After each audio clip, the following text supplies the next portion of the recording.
So here we have the dips, and 3 and 1 and 2 and 3 and 1 and 2 and 3 and rolling motion. Okay? 1 and 2 and 3 and D and 2 and C and 2 and 3 and. Remember how we need the ands when we subdivide the quarters to tell us exactly where the eighths will fit. 1, but remember, just keep these fairly level, but think of a rolling motion because you're thinking of 4 in one group, right? See that? Now the next line is a little easier because there's no rapid notes on the next line. What he does is you have to get deeper in the keys because now you have MF. How do you get the MF? Dead weight. My arm is heavier. See this? See that? Now what happens at the end so that you don't clunk the last note?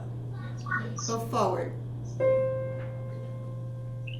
that's a perfect motion to stop impact on a phrase that's ending.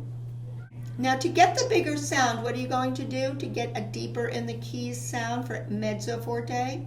Your arm will feel heavier. See, I'm holding my arm here. It's like I'm supporting a heavier arm. In other words, you're never holding on to your arms so that you're fighting gravity. You're always thinking dead weight arms.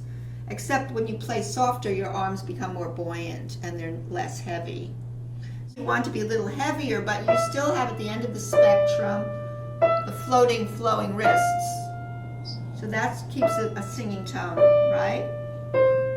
Now, a little bit less by going forward. Okay? The only thing with the wrist forward is you don't want to snap your wrist forward. Right. It's easy to do that. When you're feeling the music playing out, it tells you on cue exactly when to do that because you're breathing with the music. Okay. So when I get to the end, let's say I start at measure 6. 1 and 2 and 3 and 1 and 2 and 3. Actually breathe into it. And actually if you inhale and then you let out your breath slowly, it will probably coincide with a confluence of going forward at the right moment. It really will. Because I can feel my breathing. When I sing, I have to breathe, right? And that's where some people make a beautiful tone when they're playing and other people play a little bit too much, like they have a pencil at the ends of their fingers. Okay, so now when you come out of the MF and you have to return to what? The beginning again, because there's a repeat sign. You will use less weight transfer into the keys and your arms will become lighter. Okay, so there's a lot to work with that. Yeah. There is. I mean, to be very cued into sound and physical unity of the sound with the physical part of playing. Now, let's do the left hand alone. Now, it's very important to learn each line because this is like a two-voice counterpoint, meaning there's two distinct lines and each line has its own independence. It's not just that's tacked on to the right hand. So now we're going to look at the left hand alone, and we see no eighth notes, so it's all quarter notes and then some long notes. When we play the thumb is a very vulnerable finger because it can fold down really hard like that. So we have to do something that we sort of think of the thumb as more of a feather finger. I like to think of it as a feather finger, so I don't land hard on my thumb ever. But yeah, unless a piece of music says accents over it and it wants very, very, forthright, snappy sounding thumb notes. But for something like this that's very legato, you don't want to start with a thumpy thumb. So you have to imagine, what do I want to start with? And I use my wrist motion right away. You see how I do that?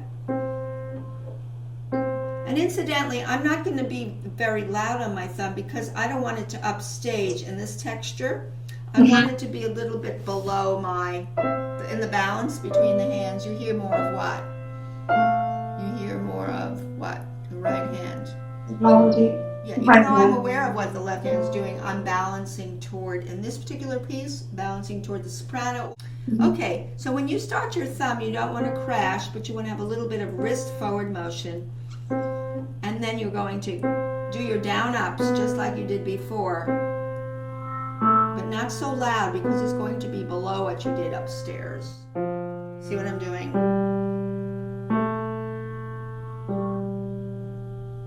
Now you're going to do what in measure 5? Play a little deeper because you will support the medium loud, but you're never going to upstage the upstairs. But now I'm at the what? The medium loud level, right? So I'm a little deeper in both hands, but deeper between the hands and the right.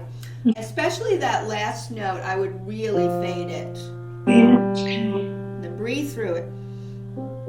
See how much less I did that? Right. You do it a little below, but then you're going to find yourself going forward as well through that note, like this. Da-dee. Watch what I do. Like silk. You can even practice the last note, just traveling through the note, entering it softer, traveling with a follow-through motion. Now, the next thing to do is we want you to get the satisfaction of hearing both voices. But what you do notice at the beginning is there's some parallel relationship between the right and left hand, is there not? Now, these are tenths. I'm just using my index finger. In the first measure, you have an E and a C spaced by 10 notes. And then it steps down, it's parallel motion. And it steps up, and it steps up. Whoop, this one changes. But at least the first 3 notes do what? Parallel tenths. They go down a step and back. So that's a way of organizing the very first measure. So what happens is when one finger is going down in one hand, the other finger is going down in the other, and you're going back up. Right? Now we're doing our motion that we learned. Can we do that? Just unfortunately the piece doesn't do parallel tenths all the way through it. Now, once you have this, you're going to stay here on this note, E and C, so you can decide what happens next. You don't want to lift your hands off the keys. Why? Because you lose the continuity for your brain of tracking what is happening in the landscape of the piece. So let's say you don't know right away what's happening between the hands, but you got this far. So you say, okay, I'm going to stop. I'm going to keep my hands on the keys. I'm going to look at the music. You don't have to look down at your fingers. I see that the right hand goes up a step, but the left skips down. Is that correct?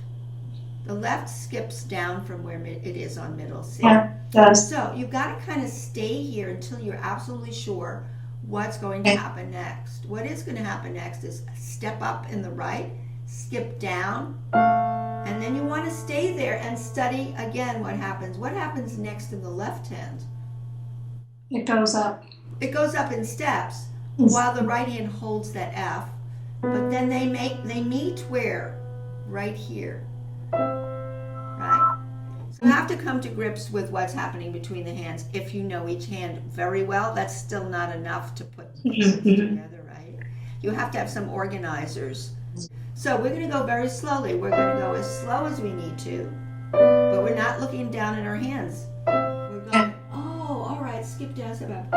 Oh, I see. Oh, now the left hand continues up. Oh, now what happens here? They go in by contrary motion. They go in, one hand goes down a step, one goes up. So it's like this. See that? That point.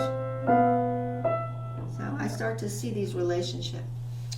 Now in measure 4, you want to make sure those eighth notes are real eighth notes and that they don't get too fast and fall out of the realm of the steady beat that you started.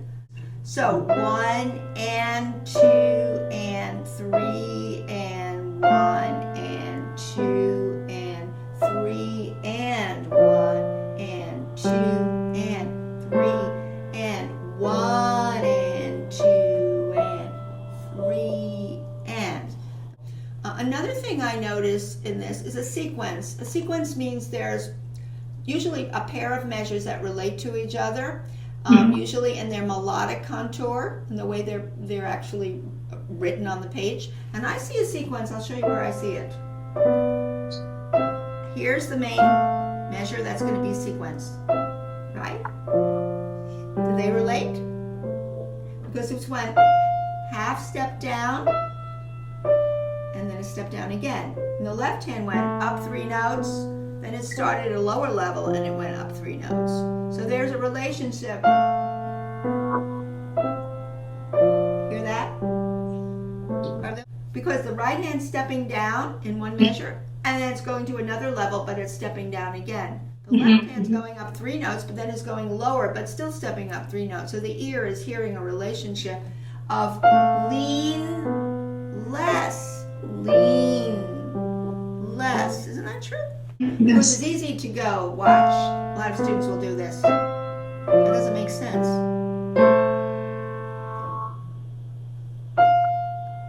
Less, lean. Another measure of lean less than rolling motion. So that can be played very beautifully just with that understanding that this measure is on another level, but it's doing the same architecture, the same landscape until we get here. And that would make one interpretation more interesting than someone who just didn't see the relationship there. Now, when you get to measure 5, you've already done most of that when you did the first 2 measures, but the deviation is starting in 7 and 8. It's slightly different, right? So you want to know in your organizing of your learning process, what's different and what's the same between phrases. So you say, oh, wow, 5 and 6, I already did that. But 7 is different, and the left hand is also different. So we want to say, how is it different? Not that much, but it's different. Okay, now we see in measure 5 the same parallel tense that existed in measure 1. And this is also the same as measure 2. So we already practiced that. So then you have to decide what happens that's different. Actually, it's actually easier because it's stepping down, finger after finger, and then resolving at the end. So you don't have this anymore, right? Right. Which makes it easier. It's just stepping down like a scale, right? A scale. F, E, D, C, B, finish, C. Float these notes. Float them. Float them. Notice how I'm floating my arms? Okay. Here's the sequence.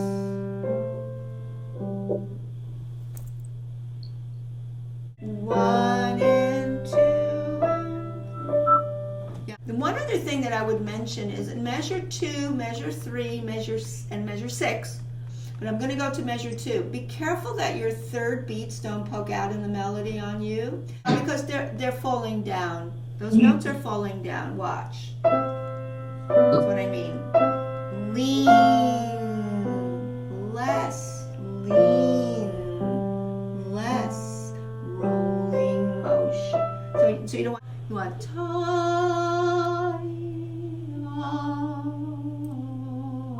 it would be in the second measure on the E in the right hand, put a circle around it so it doesn't thump out on you. And on the next measure 3, put a circle around C. These are the last beats of the measures, right? The quarter notes. Make them definitely softer. Now, when you go on during the week in the next section, it really isn't that hard because there aren't that many different notes that you've played. They're all, right? And this is much easier than the beginning because what? They just echo of 3 notes down and 1 up, right? Right. The left hand is a little more active. You always want to do separate hands, always. Why? Because you need to know each part and how you're contouring. And this is a little different because you have to go from P to double P. And again, on a keyboard, it ain't so easy to do that. Yeah, it's not. So, It's hard. Yeah, it's impossible. I mean, that's a fact of life. Now, this is a rolling motion. See how I did that? You see in measure 10 that I didn't do anything. Yeah. So that's important to us, how we're actually grouping notes.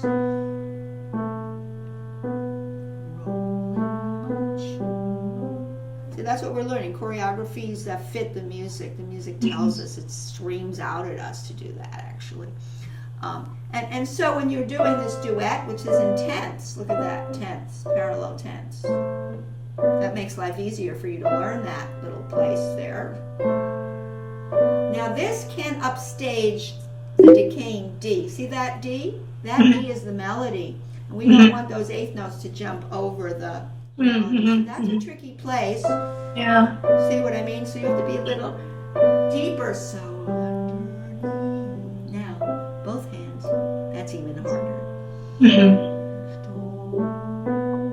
Now you have to start softer because you have a crescendo. This is really the climax of this piece is right here. Here. See, and then it tapers off. Now this is not